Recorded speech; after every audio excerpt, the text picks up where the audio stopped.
The first hit didn't come from a fist. It came from the crash of her books slamming onto the worn linoleum floor, a sharp echo that sliced through the usual noise of North Crest High. For a second, the hallway froze.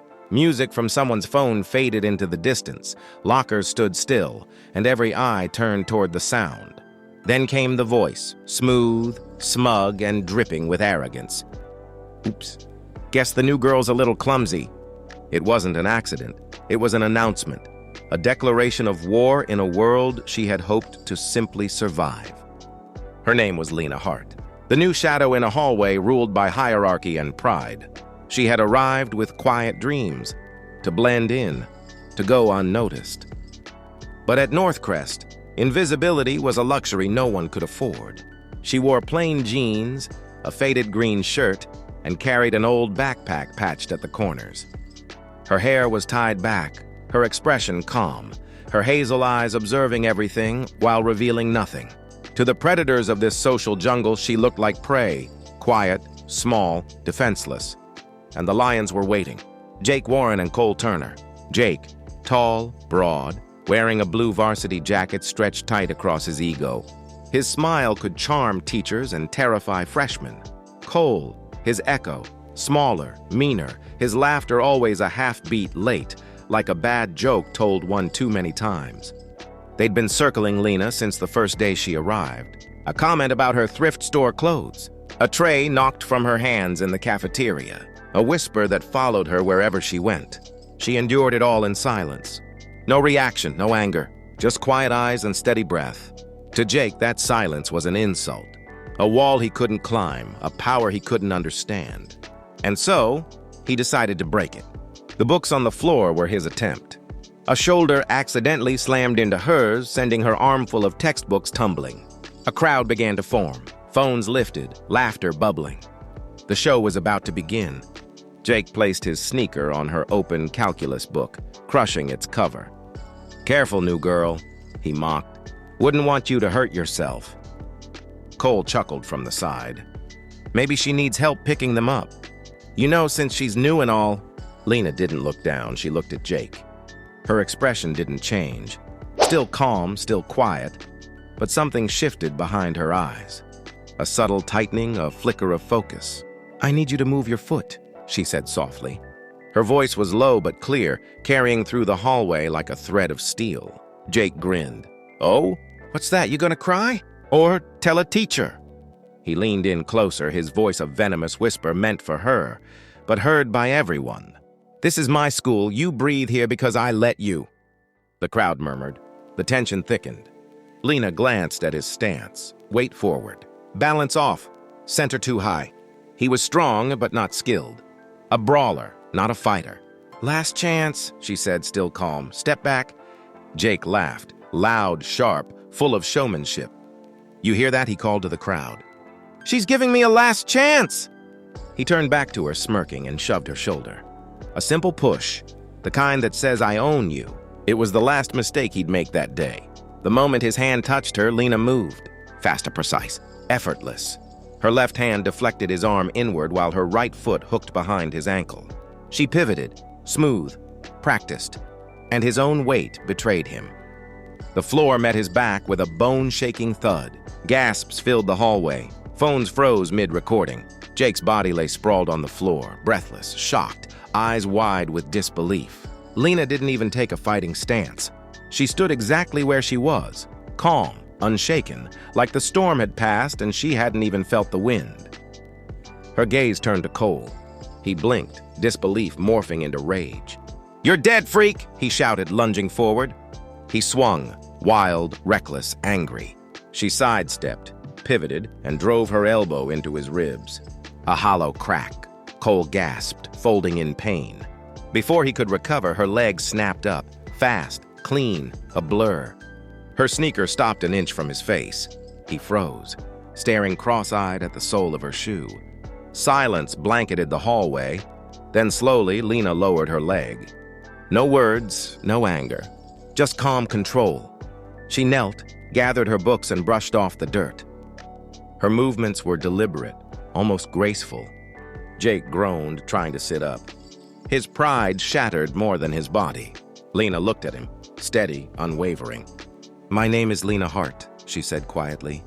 "You won't touch me again." Then she turned and walked away. The sea of students parted, silent. The door closed behind her, a full stop to the chaos she left behind. By the end of the day, the video was everywhere. New girl destroys school bullies. Comments poured in, some cheering, some condemning. But one thing was certain. The legend of the quiet girl had begun. But Lena's story didn't start in that hallway. It began years earlier, in a small sunlit dojo 1,000 miles away. A trembling 9-year-old stood before her sensei. A larger boy had just knocked her down and tears stung her eyes. Her instructor, Master Kaido, crouched beside her.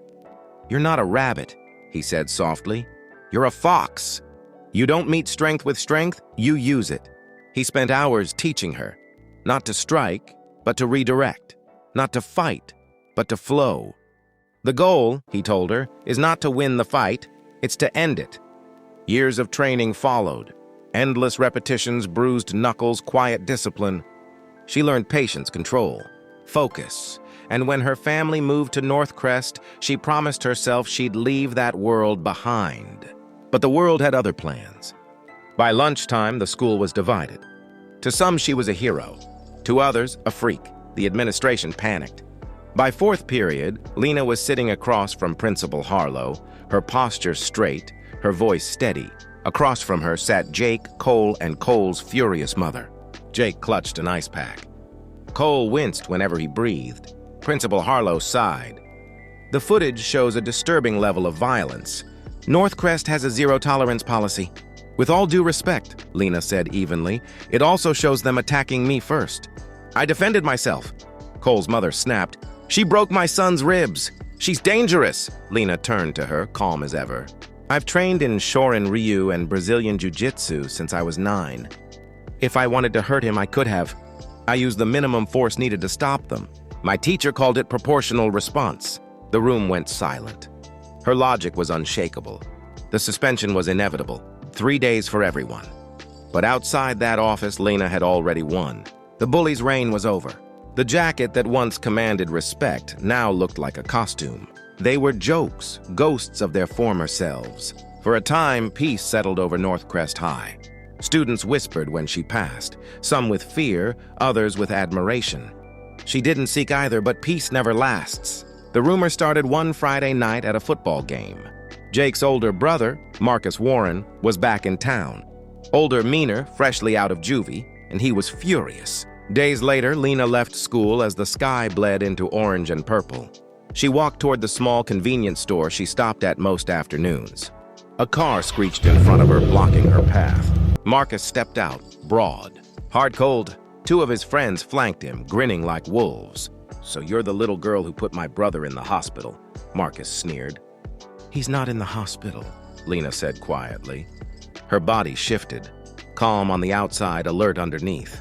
Marcus cracked his knuckles. "In my world, you don't talk back." He lunged, fast. A knife glinted in his hand. Time slowed. Lena's training took over. She sidestepped, trapping his wrist, pivoting, using his weight against him.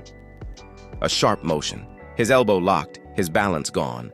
He hit the ground, the knife spinning away. His friend charged. She dropped low, swept his legs, sent him crashing into the car. The third froze, fear replacing bravado. But Marcus was already up again, roaring. He swung, raw, wild. A punch landed, pain exploding in Lena's ribs. She staggered, the world blurred. "Then befocus," her eyes sharpened. She ducked under his neck swing and drove her knuckles into a nerve cluster in his arm. He yelped, his arm went dead. Before he could recover, she struck his ear open-handed, a sharp, stunning blow that sent him stumbling. Sirens wailed. Someone inside the store had called for help. Marcus and his crew bolted into their car and tore off, tires screeching. Lena stood there, breathing hard, clutching her side, but alive. The story made the evening news. Teen martial artist fends off attackers. The footage from security cameras confirmed everything. Marcus was arrested. Jake and Cole were expelled for setting up the ambush. For the first time in years, North Crest High changed. The cruelty that had ruled its halls began to fade. Students who'd once been silent found courage in her calm example. Lena started a small after-school self-defense club, not to teach violence, but confidence. To teach others that power doesn't always mean aggression. Sometimes it's knowing you can fight, but choosing peace. Months passed. The semester ended. The air was light with summer freedom. Lena stood at her locker, packing her bag, when she felt a tap on her shoulder. It was Sarah, the girl who'd recorded that first hallway fight. She smiled. "Hey, a few of us are grabbing pizza. You want to come?" Lena hesitated, then smiled, a real one this time. "Yeah," she said, "I'd like that." She walked out of North Crest High, not as the new girl, not as the fighter, but as herself. The bullies had tried to break her. Instead, they built her. They didn't knock her down, they helped her stand taller. Because true strength isn't loud. It's quiet, it's steady, it's knowing when to fight and when to simply walk away. Moral: sometimes the quietest people hold the loudest power, not in their fists, but in their peace.